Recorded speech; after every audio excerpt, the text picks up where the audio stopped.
नमस्कार साथियों, मैं कुलदीप सिंह आप सभी का स्वागत करता हूं आपके अपने यूट्यूब चैनल एंजल एजुकेशन में। जैसा कि आप सभी को पता है कि यूपीपीसीएस 2024 की जो वैकेंसीज आई हैं, इसका नोटिफिकेशन लगभग 1 जनवरी को रिलीज़ हुआ था और इसके जो फॉर्म थे वो ऑनलाइन होना चालू हो गए हैं, स्टार्ट हो गए हैं। जो भी आप इसमें इच्छुक उम्मीदवार हैं, कैंडिडेट्स हैं, जो भी हैं वो आप ऑनलाइन करा दीजिए। इसका जो एग्ज़ाम है, एग्ज़ाम क्या होगा, इसका पेपर क्या होंगे, तो इसी से संबंधित आज का हमारा वीडियो होगा। इसके बारे में हम आपको बताएंगे कि इसकी तैयारी कैसे करनी है और आपको इसमें जो पेपर होता है वो ऑनलाइन होता है या ऑफलाइन होता है। तो इसी से संबंधित सारी स्ट्रेटेजी के बारे में आज हम डिस्कस करेंगे। तो आइए हम बात करते हैं इसकी मतलब जो एग्ज़ाम पैटर्न के बारे में बात करें तो ये जो एग्ज़ाम होगा, इसका एग्ज़ाम जो होता है वो 3 पार्ट्स में डिवाइड होता है। जिसमें अगर हम देखें तो पहला चरण होगा जिसमें होगा प्री होगा। प्री में आपको एक GS 1 का पेपर होगा जिसमें हिस्ट्री, ज्योग्राफी, पॉलिटिकल साइंस और इकोनॉमिक्स इन्वायरमेंट जैसे सब्जेक्ट को इंक्लूड किया जाएगा। और नेक्स्ट जो पेपर होगा वो हमारा CSET का होगा, जिसमें हमारा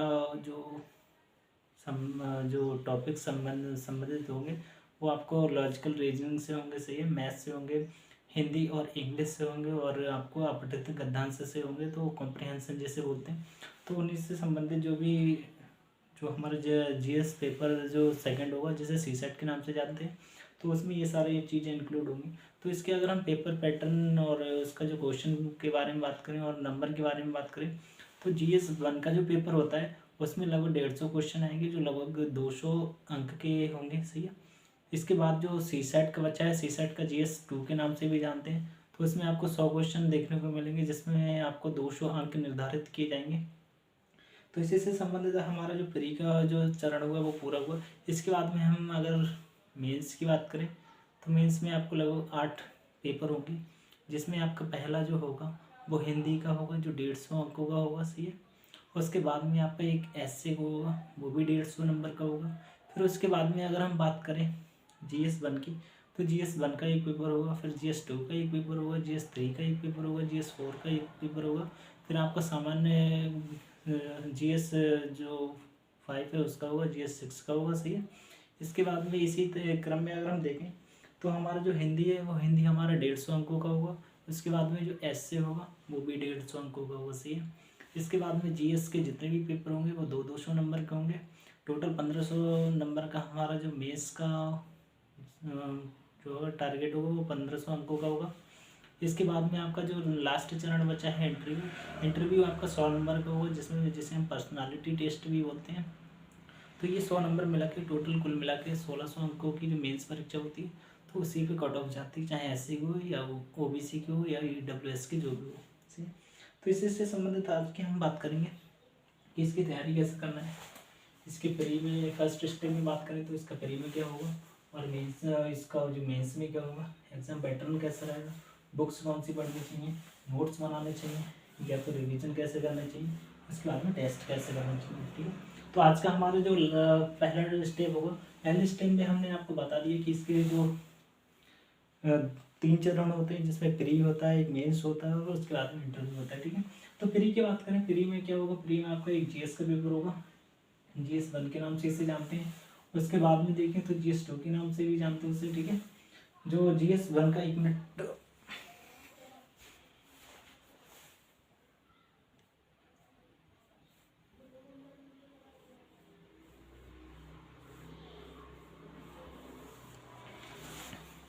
फिर आपका GS 1 की बात कर रहे हैं तो GS 1 में आपको हिस्ट्री आ जाएगी, हिस्ट्री आ जाएगी प्लस ज्योग्राफी आ जाएगी, ठीक है, जियोग्राफी आ जाएगी। उसके बाद में आपको पॉलिटिकल आ जाएगी, पॉलिटिकल साइंस, ठीक है। उसके बाद में इकोनॉमिक्स आ जाएगी, ठीक है, इकोनॉमिक्स आ जाएगी, ठीक है। उसके बाद में आपका करंट अफेयर्स देख लेंगे, करंट अफेयर्स आ जाएगा। फिर उसके बाद में आपका इन्वायरमेंट आ जाएगा, इन्वायरमेंट्स आ जाएगा। फिर उसके बाद में आपका साइंस टैग आ जाएगा, सही, साइंस टैग ST। तो इसी से संबंधित जो भी सब्जेक्ट होंगे वो GS 1 में आ जाएंगे। GS 1 में इतने जो भी GS से संबंधित सब्जेक्ट होंगे तो वो आपको मैंने बता दी, history, geography, polity, economics, science tag और करंट अफेयर से संबंधित जो होंगे वो GS 1 में आ जाएंगे, ठीक है।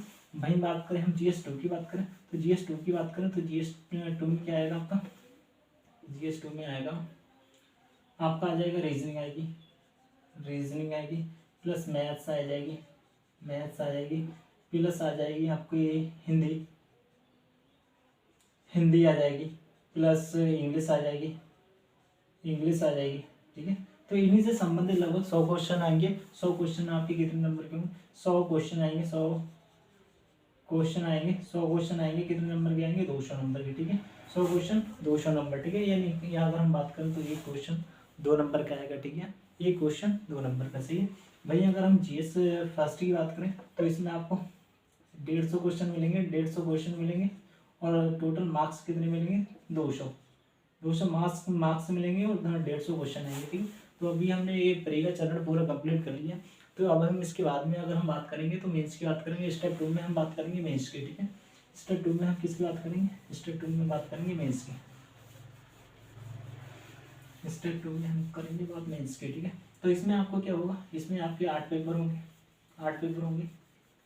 सही, 8 पेपर को हम एक एक स्टेप बाई स्टेप समझेंगे। ठीक है, अगर हम जीएस पहला जो पेपर होगा वो हमारा हिंदी का होगा। ठीक है, हिंदी का। सही, हिंदी की बात करें तो हिंदी में आपको क्या क्या देखने को मिलेगा? हिंदी में आपको लगभग ये 150 नंबर का होगा। ठीक है, ये 150 नंबर का होगा। 150 नंबर में अगर हम बात करें, 150 नंबर की बात करें हम, तो आपको हिंदी के सब्जेक्ट के बारे में बता रहे हैं। हिंदी के सब्जेक्ट में अगर हम देखें तो आपका पहला जो पेपर होगा, पहला पेपर होगा उसमें आपको गद्यखंड अबोध प्रश्नोत्तर देंगे। ठीक है, संक्षेपण देंगे, सरकारी अर्ध सरकारी लेखन पत्र देंगे, सरकारी और अर्ध सरकारी लेखन पत्र देंगे। फिर उसके बाद में कार्यालय आदेश अधिसूचना परिपत्र देंगे, शब्द ज्ञान एवं प्रयोग देंगे, उपसर्ग प्रत्यय विलोम शब्द और वाक्यांश के लिए एक शब्द, वर्तनी शुद्धिकरण, लोकोक्ति, मुहावरे इत्यादि जैसे सब्जेक्ट को इसमें इंक्लूड किया गया है। ऐसी तो हिंदी में हमने क्या देखा? 150 शब्दों में क्या क्या इंक्लूड किया गया? हिंदी में 150 शब्दों में आपको मिलेगा, पहला दिया होगा दिए हुए गद्य एवं खंड का अबोधन, लोक प्रश्नोत्तर होंगे। दूसरा होगा संक्षेपण होगा। तीसरा होगा कार्यकारी एवं अर्ध कार्यकारी लेखन पत्र, सार लेखन, कार्यालय आदेश अधिसूचना परिपत्र आदि से संबंधित क्वेश्चन पूछे जाएंगे, जो एक लिखित पेपर होगा। उसके बाद में अगर हम देखें, शब्द ज्ञान एवं प्रयोग होगा, उपसर्ग एवं प्रत्यय से संबंधित क्वेश्चन आएंगे। आपको रिटर्न में एक एग्जाम होगा। उसके बाद में अगर हम बात करें तो विलोम शब्द से क्वेश्चन पूछे जाएंगे। उसके बाद में वाक्यांश के लिए एक शब्द होगा, वर्तनी एवं शुद्धिकरण होगा, लोकोक्ति और मुहावरे इत्यादि से क्वेश्चन आएंगे। ठीक है, तो ये हमने देखा पहला पेपर होगा इसका, फर्स्ट पेपर होगा। इसके बाद में अगर हम देखें तो एशे का होगा, एशे का होगा। एशे में आपको 2 सेक्शन में ये डिवाइड होगा, 2 सेक्शन में आपको ये डिवाइड मिलेगा, section A, section A, section B. ठीक है, सेक्शन ए और सेक्शन बी में आपको ऐसे लिखने पड़ेंगे। ठीक है, इसके बारे में अगर हम आपको बताएंगे तो आपको इसमें तीन दे देगा, क्षेत्र दे देगा, किस क्षेत्र में लिखना है आपको। 3 सेक्टर दे देगा, 3 सेक्टर में से आपको किसी एक में ऐसे लिखना है तो 700 शब्दों में। ठीक है, एक लिखना है 700 शब्दों में, 700 शब्दों में। ठीक है, 700 शब्दों में एक ऐसे लिखना है, 3 में से एक। ठीक है, सॉरी 1 मिनट, इसमें आपको 3 सेक्टर देंगे, 3 सेक्टर दिए जाएंगे। ठीक है, 3 सेक्टर दिए जाएंगे। एक आपको ये पार्ट इसमें 3 दिए जाएंगे जिसमें से एक करना है। फिर सेक्शन बी में आपको पार्ट 3 दिए जाएंगे जिसमें से एक ऐसे करना है। फिर सेक्शन सी में से आपको 3 सेक्टर दिए जाएंगे कि किस सेक्टर में से आपको एक ऐसे लिखना है, वो भी 700 शब्द में होना चाहिए। ठीक है, 700 से आगे पीछे हो जाएगा कोई दिक्कत नहीं है, पर जरूरी यही सोचना कि 700 प्लस में शब्द हो जाए। ठीक है, तो हमारा जो सेकंड पेपर होगा एसए का, तो वो भी आपको 150 नंबर का ही मिलेगा। ठीक है, इसके बाद में अगर हम जीएस 1 की बात करें तो जीएस 1 में क्या क्या आएगा आपका? जीएस 1 की बात करें तो जीएस 1 की बात करें हम आपको, तो इसमें एक सामान्य अध्ययन का पेपर होगा। इसमें आपको हिस्ट्री और आर्ट एंड कल्चर, आधुनिक भारत का इतिहास जीएस 1 का होगा, जीएस 1 का।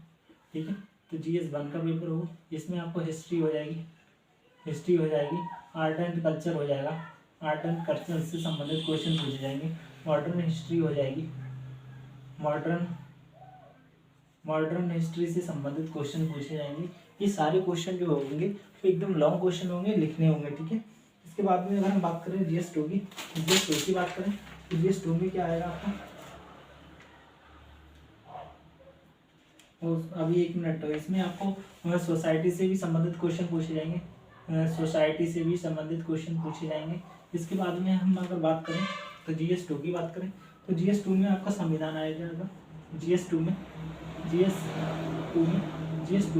GS2 की बात करें, GS2 की बात करें तो आपको यहाँ पे आपको मिल जाएगी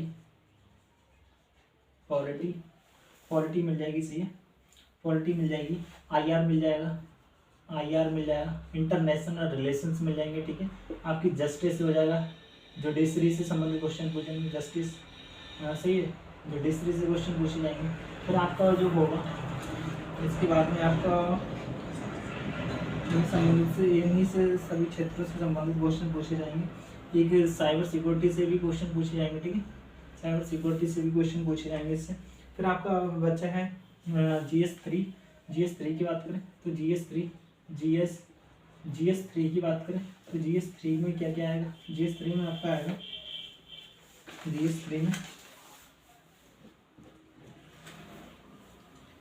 GS3 में आपका इकोनॉमिक्स आएगी, इकोनॉमिक्स,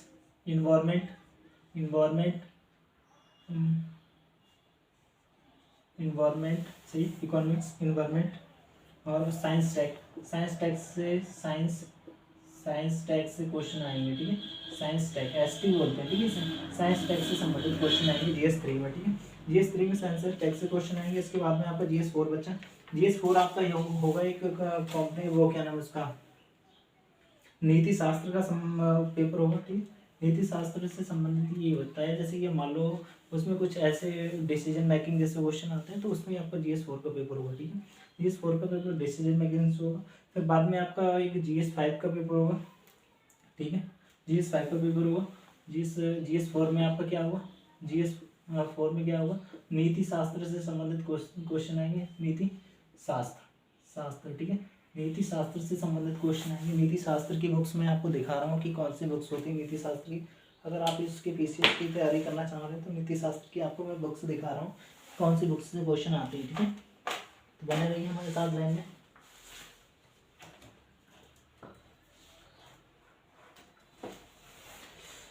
नीति शास्त्र, तो ये है हमारे पास लेक्सिकॉन की बुक्स है। इसी से संबंधित जो चौथा पेपर होगा वो लेक्सिकॉन की बुक्स होगी, ठीक है। तो इसकी हम MRP की बात करें तो ये 360 रुपये की है। इसकी MRP की बात करें तो ये 360 रुपये की है। इसी से संबंधित जो हमारे GS4 का पेपर होगा तो उसी में क्वेश्चन आएंगे GS4 से, ठीक है।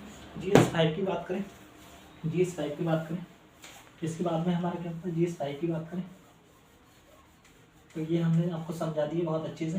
GS5 की बात करें, GS5 की बात करें, GS5 की बात करें आप 4, 5, ठीक है। GS5 में आपको इतिहास से संस्कृति, सभ्यता, वास्तुकला और शहरी संविधान, स्वतंत्रता सेनानी और समाज से संबंधित जो भी भ्रष्टाचार अपराध हैं तो इनसे संबंधित क्वेश्चन आएंगे, सही है। इसमें उग्रवाद के प्रशासनिक विकास से संबंधित क्वेश्चन आएंगे। ब्रह्मराज, अंतरिक्ष, स्थानीय सरकीरताओं से सुरक्षा संबंधित क्वेश्चन आएंगे। जैसे साइबर सिक्योरिटीज जो होते हैं इससे संबंधित होते हैं। जैसे कि मान लो बांग्लादेश से कुछ मतलब महिलाओं को अपहरण के तौर पे यहाँ पे किसी गलत काम के लिए लाया जाता है तो उससे सुरक्षा से संबंधित क्वेश्चन भी आपको GS5 में पूछे जाएंगे। फिर GS6 में पूछें, GS6 में अगर हम देखें तो GS6 का जो पेपर होगा वो स्पेशल यूपी स्पेशल से होगा, ठीक है। GS6 का जो पेपर होगा वो आपका यूपी स्पेशल से होगा, ठीक है, स्पेशल से यूपी स्पेशल से संबंधित सारे क्वेश्चन पूछे जाएंगे। अब यूपी स्पेशल से संबंधित कौन कौन से क्वेश्चन पूछे जाएंगे, किस किस सेक्टर से क्वेश्चन पूछे जाएंगे तो वो आपको हम बता देंगे किस किस टॉपिक से क्वेश्चन पूछे जाएंगे GS6 से। तो आपका हो जाएगा आर्थिक परिदृश्य, अर्थव्यवस्था एवं राज्य बजट की मुख्य विशेषताएं, बुनियादी ढांचा एवं भौतिक विकास संसाधनों का महत्व, उत्तर प्रदेश का व्यापार, वाणिज्य, उद्योग आदि से क्वेश्चन पूछे जाएंगे। सरकार की लोक कल्याणकारी योजनाएं, परियोजनाएं एवं नियोजन, विकास, मानव संसाधन एवं कौशल विकास आदि से संबंधित क्वेश्चन पूछे जाएंगे। वहीं उत्तर प्रदेश में विशेष मुद्दे, प्रभावी आदि से क्वेश्चन पूछे जाएंगे। लोक वित्त एवं राजकोषीय नीतिकर आर्थिक सुधार, एक जिला एक उत्पाद नीति से संबंधित क्वेश्चन आएंगे। आपको भी उत्तर प्रदेश में नवीनीकरण ऊर्जा एवं गैर नवीनीकरणीय ऊर्जा से संसाधनों की योजना एवं प्रबंधन से क्वेश्चन आएंगे। जनांकी की जनसंख्या एवं जनगणना से संबंधित क्वेश्चन आएंगे। आपको कृषि एवं अभ्यिकरण एवं कृषि फसलों का उत्पादन से क्वेश्चन आएंगे। वहीं आपकी देखें उत्तर प्रदेश की जो नवीन वानिकी नीति चल रही है, जो पर्यावरण से संबंधित है, तो उससे भी आपको क्वेश्चन मिलेंगे। कृषि विविधता, कृषि की समस्याएं एवं उनका समाधान से क्वेश्चन आएंगे। वहीं विभिन्न क्षेत्रों में विकासीय सूचकांक आदि से क्वेश्चन आएंगे। भूगोल, भौगोलिक स्थिति, उच्चावाब एवं संरचना, जलवायु, सिंचाई, खनिज, अपवाह प्रणाली एवं वनस्पति में राष्ट्रीय उद्यान एवं वन्यजीव अभ्यारण्य से भी संबंधित क्वेश्चन आएंगे। और उसके बाद में आपका हो जाएगा उत्तर प्रदेश में औद्योगिक विकास, संस्कृति, संसाधन और अधोसंरचना आदि से भी क्वेश्चन आएंगे। उत्तर प्रदेश में प्रदूषण एवं पर्यावरण के मुद्दों, प्रदूषण नियंत्रण एवं परिषद एवं इनके कार्य आदि से क्वेश्चन आएंगे। उसके बाद में प्राकृतिक संसाधन, मृदा, जल, वायु, वन, घास, मैदान आदि आर्द्रभूमि से भी क्वेश्चन आएंगे। उसके बाद में जलवायु परिवर्तन एवं मौसम पूर्वानुमान से संबंधित भी क्वेश्चन पूछे जाएंगे। उसके बाद में अधिवास परिस्थितियां, तंत्र अवसंरचना एवं कार्य समायोजन, जीव जंतु एवं वनस्पति में से भी क्वेश्चन आएंगे। उसके बाद में विज्ञान एवं तकनीकी के मुद्दे, प्रसार एवं आदि से भी क्वेश्चन आएंगे। उसके बाद में अगर हम देखें तो मत्स्य, अंगूर, रेशम, फसल, बागवानी, पौध उत्पादन तथा उत्तर प्रदेश विकास में इनका क्या प्रभाव है और इनका क्या महत्व है इत्यादि से भी क्वेश्चन पूछे जाएंगे। उसके बाद में हम देखें तो उत्तर प्रदेश के विकास एवं सार्वजनिक एवं निजी साझेदारी को प्रोत्साहन करना आदि से भी क्वेश्चन आएंगे। तो ये हमारा GS 6 का पेपर होगा। GS 6 के पेपर 6 ये हो गए और आपका हिंदी और इंग्लिश टोटल मिला के 8 पेपर हो गए। ठीक है, 8 पेपर हुए। 8 पेपर में से आपका ये 8 पेपर का टोटल कितने का बैठेगा? 8 पेपर का टोटल बैठेगा आपका लगभग 1500 का। ठीक है, 8 पेपर का टोटल कितना बैठेगा? 1500 मार्क्स का। इसमें आपका हिंदी कितने का होगा? हिंदी कितने का होगा? 150 मार्क्स का हिंदी होगा। फिर ऐसे होगा, ऐसे होगा, ऐसे कितने का होगा? 150 मार्क्स का होगा। फिर GS 1 का होगा, GS 1 का होगा आपका 200 का। फिर GS 2 का होगा, GS 2 का कितने का होगा? 200 का होगा। फिर GS 3 का, GS 3 का, GS 3 का कितने का होगा? 200 का। GS 3 का कितने का होगा? 200 का होगा। GS 3 200 का। फिर GS 4 कितने का होगा? GS 4 कितने का होगा? 200 का। ठीक है, GS 5 कितने का होगा? ये भी 200 का होगा। ठीक है, बाकी जो भी हैं वो आपके 200 का होंगे। ठीक है, GS 6 कितने का होगा? 200 का। ठीक है, 200 का। तो ये कितने हो रहे हैं आपका? 1 2 3 4 5 6 1200 का होगा। ठीक है, 12 और 3 1500 हो गया। ठीक है, 1 2 3 4 5 6 7 8। ठीक है, तो इसी प्रकार से हम अगर मेंस का देखें तो मेंस में हमारे कितने होगा? 1500 का क्वेश्चन होगा। क्वेश्चन के जो आंसर होंगे वो 1500 के होंगे। ठीक है, इसके बाद में आपका 100 नंबर का जो बचेगा, 100 नंबर का जो बचेगा, 100 नंबर का क्या होगा? 100 नंबर का आपका पर्सनालिटी बेस्ड होगा, जिससे हम इंटरव्यू बोलते हैं। तो इंटरव्यू 100 नंबर का होगा। टोटल मिला के 1600 होगा। 1600 में आपकी जो भी कट ऑफ जाती है तो 1600 में ही मतलब निकलती है। ठीक है, तो इसी हिसाब से आप अनुमान लगा सकते हैं कि आपको कितना सिलेबस पढ़ना है और कितना आपको कैसे तैयारी करनी है। तो इसी से संबंधित हमने आपको बता दिया है। तो एक बार हम आपको और स्टेप बाय स्टेप बताएंगे। ठीक है, तो एग्ज़ाम पैटर्न क्या होगा आपका? पहले प्री होगा, प्री होगा, इसमें 200 नंबर के 2 पेपर होंगे। ठीक है, 200 नंबर के 2 पेपर होंगे। फिर मेंस होगा, मेंस होगा, मेंस कितने का होगा? 1500 का होगा। 1500 प्लस 100 नंबर का आपका इंटरव्यू होगा, इंटरव्यू होगा। तो कुल मिला के 1 स्टेप, 2 स्टेप और 3 स्टेप। ठीक है, तो 3 स्टेपों में ये UPPCS का जो पेपर होता है वो डिवाइड किया जाता है। उसके बाद में हम देखें इसका एग्जाम पैटर्न क्या होगा। तो हमने 2 टाइप एकदम फिनिश कर लिया। इसके बाद में हमारा जो टाइप 3 होगा, स्टेप 3 होगा। तो स्टेप 3 में हम अगर बात करें तो इसका एग्जाम पैटर्न क्या होगा? तो इसका एग्जाम पैटर्न जो होगा वो ऑफलाइन मोड में होगा। ठीक है, तो ऑनलाइन मोड के बारे में आपको थोड़ा अगर जानते हैं तो सही है, नहीं जानते तो मतलब मैंने आपको बता दिया कि इसका जो एग्ज़ाम होगा वो आपको ऑफलाइन में मिलेगा। सही है, तो इसमें कोई घबराने की बात नहीं है। ये जो GS 1 और GS 2 जिसे CSET के नाम से भी जानते हैं, सी सेट के नाम से जानते हैं। तो ये जो पेपर, दोनों पेपर है ना, वो एक दिन में ही आपको देने हैं, ठीक है। तो इसका जो एग्ज़ाम होगा तो मई या जून के फर्स्ट वीक में आपको देने को मिल जाएगा, ठीक है। तो इसके बारे में आप अनुमान लगा सकते हैं कि हमें जो तैयारी में कितना टाइम बच रहा है और किस हिसाब से आपको तैयारी करनी है, ठीक है। इसके बाद में अगर हम स्टेप 4 की बात करें तो स्टेप 4 में आपको बता दें कि इसमें बुक्स कौन कौन सी पढ़नी है और कैसे पढ़नी है, ठीक है। स्टेप 4 की बात करें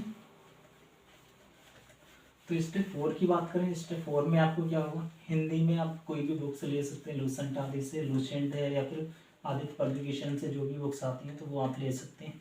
आदित्य पब्लिकेशन की बुक्स बताऊँ मैं आपको, ये देखिए मैंने RO के लिए ले रखी है, ठीक है। तो इसकी भी जो बुक्स आते हैं तो वो आप देख लीजिए सही। इसमें RO के लिए भी आती हैं, क्योंकि PCS के लिए भी आती हैं। और अगर हम देखें तो एक शायद इसका CSET के लिए हमारी जो बुक्स आती हैं वो मैं आपको दिखा रहा हूँ। CSET के लिए कौन सी बुक्स आती हैं, CSET के लिए आप ये भी बुक्स, प्रैक्टिस के लिए ये वाली बुक्स भी ले सकते हो, ठीक है। CSET के लिए आप ये वाली बुक्स भी ले सकते हो, इसमें भी काफ़ी अच्छा कंटेंट है। तो अगर आपने ये बुक्स ले लिए तो आपको कहीं से भी कोई दिक्कत नहीं होगी, सब्जेक्ट से रिलेटेड, टॉपिक से रिलेटेड कहीं से भी आपको कोई दिक्कत नहीं होगी, सारी चीज़ें इसमें दे रखी हैं, ठीक है। तो आप इसकी प्री की जो एग्ज़ाम प्रिपरेशन की जो प्रक्रिया है वो आप समझ गए होंगे, ठीक है। तो प्री के लिए मैंने ये 2 बुक्स बता दी हैं। प्री के लिए अगर मैं बात करूँ तो प्री की जो बुक्स होती हैं इसमें आपको हिस्ट्री के लिए रमेश चंद्र की बुक्स होगी, और एक मॉडर्न हिस्ट्री के लिए जो गांधी, ये मॉडर्न हिस्ट्री की मैं दिखा दूँ तो मॉडर्न हिस्ट्री की जो स्पेक्ट्रम की एक बुक्स होगी तो आप ये ले सकते हैं, ठीक है। बाकी अगर मैं ज्योग्राफी की बात करूँ तो जियोग्राफी की बात करूँ तो माजिद हुसैन की भी ले सकते हैं, ठीक है। या फिर दृष्टि की भी कुल मिला के चल जाएगी, दृष्टि की भी चल जाएगी, ठीक है। दृष्टि की भी आप ले सकते हैं इसे, तो दृष्टि की भी चल सकती है आपको जियोग्राफी की। पॉलिटी की बात करूँ, पॉलिटी की बात करूँ तो आपको ये लक्ष्मीकांत की लेनी पड़ेगी, लक्ष्मीकांत की ले सकते हैं, ठीक है, लक्ष्मीकांत की। इकोनॉमिक्स की बात करूँ तो इसमें आपको रमेश सिंह की भी ले सकते हैं, ठीक है, रमेश सिंह की ले सकते हो, ठीक है। आर्ट एंड कल्चर की बात करूँ तो उसमें आप ले सकते हैं नितिन सिंघानिया की, ठीक है। नितिन सिंघानिया की जो बुक्स है आर्ट एंड कल्चर से, तो आपको देखते हो कि आर्ट एंड कल्चर की जो भी बुक्स हैं तो आपको ये जो नितिन सिंघानिया की बुक्स हैं ये आपको UP PCS में भी और UP SC में भी, यानी उत्तर प्रदेश के अलावा भी जो अदर स्टेट के जो एग्ज़ाम है तो कुल मिला के सभी के लिए बहुत मोर देन सफिशेंट है, सही है। तो ये मैंने GS के बारे में बता दिया, GS फर्स्ट में जो प्री का पेपर होगा उसके बारे में, ठीक है भाई। अगर मैं GS 2 की बात करूँ, GS 2 में देखें तो इसमें आपको एक बुक्स लेनी होगी, क्या नाम है, हिंदी की। जैसा कि मैंने अभी बताया था, मैंने कहा हिंदी में आप लूसेंट भी ले सकते हो, सभी कुछ उसी में से ही फंस जाएगा, सही है। उसके बाद में मैं इंग्लिश की बात करूँ तो इंग्लिश में आपको लेनी पड़ेगी, एक बुक्स होती है जिसका नाम है, इंग्लिश में आप ले सकते हैं नीतू सिंह मैम की है, KD पब्लिकेशन की, ठीक है। KD पब्लिकेशन की भी बुक्स आती है, नीतू सिंह मैम की जो बुक्स आती है KD पब्लिकेशन से, तो आप बोल सकते हैं इंग्लिश के लिए, ठीक है। कॉम्प्रिहेंशन के लिए आपको क्या करना है, ऑनलाइन जो भी लेक्चर पढ़े हैं, ऑनलाइन जो भी टीचर के लेक्चर पढ़े हैं, जैसे कि अगर देखें तो बहुत सारी जो ऑनलाइन चैनल, तो वो उसमें आप देख सकते हैं कि ऑनलाइन जो कॉम्प्रिहेंशन के पेपर होते हैं वो किस तरीके से आते हैं, ठीक है। वहीं अगर मैं रीजनिंग की बात करूँ तो रीजनिंग में आप प्रीवियस ईयर की क्वेश्चन पेपर देख लेना, ठीक है, प्रीवियस ईयर की क्वेश्चन पेपर देख लेना, या फिर आपके पास जो भी रीजनिंग से संबंधित बुक्स हो आप उसी से ही तैयारी करना, उसी से ही क्वेश्चन फंस जाएंगे, ठीक है। फिर उसके बाद में अगर मैं देखूँ कि इसके क्वेश्चन में किस तरीके के क्वेश्चन आते हैं, अगर मैं नॉर्मल बात करूँ, ठीक है, तो इसका जो पहले का ओल्ड क्वेश्चन दिखा दूँ तो इसमें किसमें क्वेश्चन आए थे, तो मैं वो आपको बता रहा हूँ कि इसमें CSET में किसमें डिसीजन मेकिंग से आपको 16 क्वेश्चन आए थे, इससे पहले 2022 में, सही है। 2022 में डिसीजन मेकिंग में CSET के पेपर में आपको 16 क्वेश्चन देखने को मिले थे, सही है। उसके बाद में अगर कॉम्प्रीहेंशन की बात करूँ तो कॉम्प्रीहेंशन से आपको 22 क्वेश्चन देखने को मिले थे, ठीक है। उसके बाद में लॉजिकल रीजनिंग की बात करूँ तो उसमें आपको 16 क्वेश्चन देखने को मिले थे, सही। उसके बाद में अगर हम जनरल मेंटल एबिलिटी से बात करूँ तो उसमें आपको 18 क्वेश्चन देखने को मिले थे। तो इन्हीं से संबंधित जो भी सीसेट का पेपर है तो वो मैं आपको बता रहा हूँ कि आप ऑनलाइन लेक्चर भी देख सकते हैं या फिर आपके पास जो भी बुक्स है तो आप उससे भी तैयारी कर सकते हैं, ठीक है। इसके बाद में interpersonal skills and including communication skills से आपको 13 क्वेश्चन देखने को मिलते हैं। और वहीं अगर हिंदी की बात करूँ तो हिंदी से आपको 15 क्वेश्चन देखने को मिले, ठीक है। तो कुल मिलाकर अगर मैं बात करूँ तो आपको डिसीजन मेकिंग से 16 क्वेश्चन उठा लेना और हिंदी से 15 क्वेश्चन उठा लेना, बाकी जो बचा है लॉजिकल रीजनिंग से। तो कुल मिला के जो हमारा जो सीसेट का पेपर होगा ना तो वो केवल क्वालिफाइंग मार्क्स का होगा, ठीक है। तो उसमें आपको 33% अंक लेके आना है, सही। यानी अगर हम बात करें तो लगभग 30-32 क्वेश्चन आपको लेके आना है, ठीक है। 30-32 नहीं, 1 मिनट, सॉरी, लगभग 35-40 क्वेश्चन आपको ले आना है, तो एकदम सेफ जोन में आ जाएंगे, ठीक है। तो इस तरीके से हमने बात करी है कि सीसेट के बारे में। तो ये आप देख सकते हैं कि किस पार्ट से कितने क्वेश्चन आते हैं, ठीक है। इसके बाद में मैंने बुक्स भी बता दिया, आपको इसकी जो तैयारी होती है वो भी आपको बता दी। फिर उसके बाद में मैं नोट्स बताऊँ, नोट्स आपको क्यों बनाने, क्योंकि इसके बाद में अगर आपका पेरी क्लियर हो गया तो उसके बाद में आपको लगभग 2 से 3 महीने दिए जाएंगे मेंस की तैयारी करने के लिए, ठीक है। तो मेरी राय तो यही होगी कि जब आप प्री की तैयारी कर रहे हो, आपके पास 6 महीने हैं, ठीक है, तो आराम से मेंस के भी नोट्स बना सकते हो, जिससे आपको प्री में भी काफ़ी हेल्पफुल होंगे और मेंस में भी, ठीक है। तो आपको नोट्स कैसे बनाना है, आपको फर्स्ट रीडिंग में आपको फर्स्ट रीडिंग क्या है, फर्स्ट रीडिंग में आपको एनसीईआरटी पढ़ना है, ठीक है। लगभग 2 से 3 रीडिंग करना है, ठीक है। 2 से 3 रीडिंग करना है, ठीक है। 2 से 3 रीडिंग कर लेना है आराम से। तो 2 से 3 रीडिंग करने के बाद आपको जो भी इम्पोर्टेंट टॉपिक लगे उसे आप टिक कर लीजिए।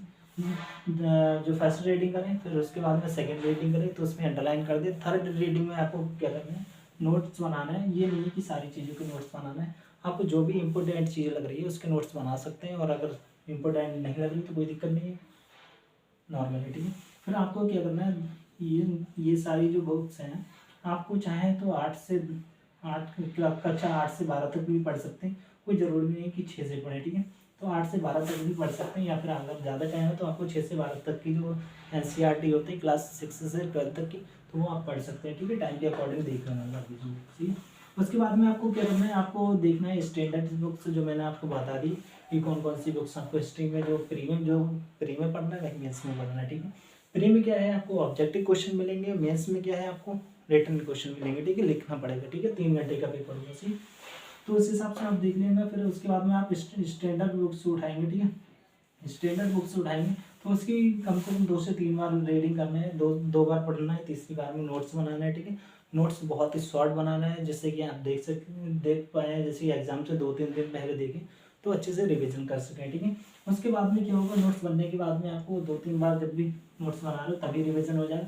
फिर उसके बाद में एग्जाम से पहले क्या करना है, एग्जाम से लगभग 10 या 12 दिन पहले आप नोट्स पतले पतले बनाइए, जिससे कि आपको एग्जाम के टाइम रिविजन करने में ज़्यादा टाइम ना लगे, सही।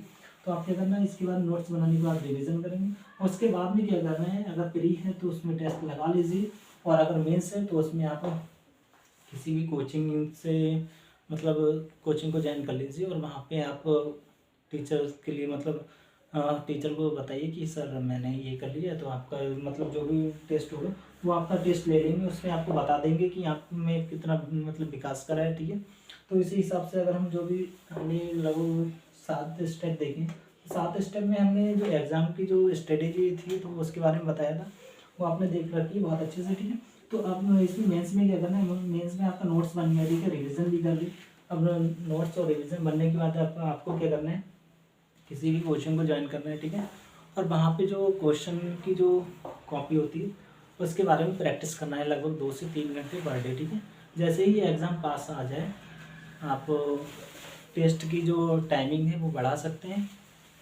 तो इसी से संबंधित आज का हमारा जो वीडियो था आपको समझ में आ गया होगा, एकदम एक ही पॉइंट पर हमने क्लियर करा है, ठीक है। तो आशा करते हैं कि आपको समझ में आ गया है। मिलते हैं नेक्स्ट वीडियो में, जब तक के लिए बाय।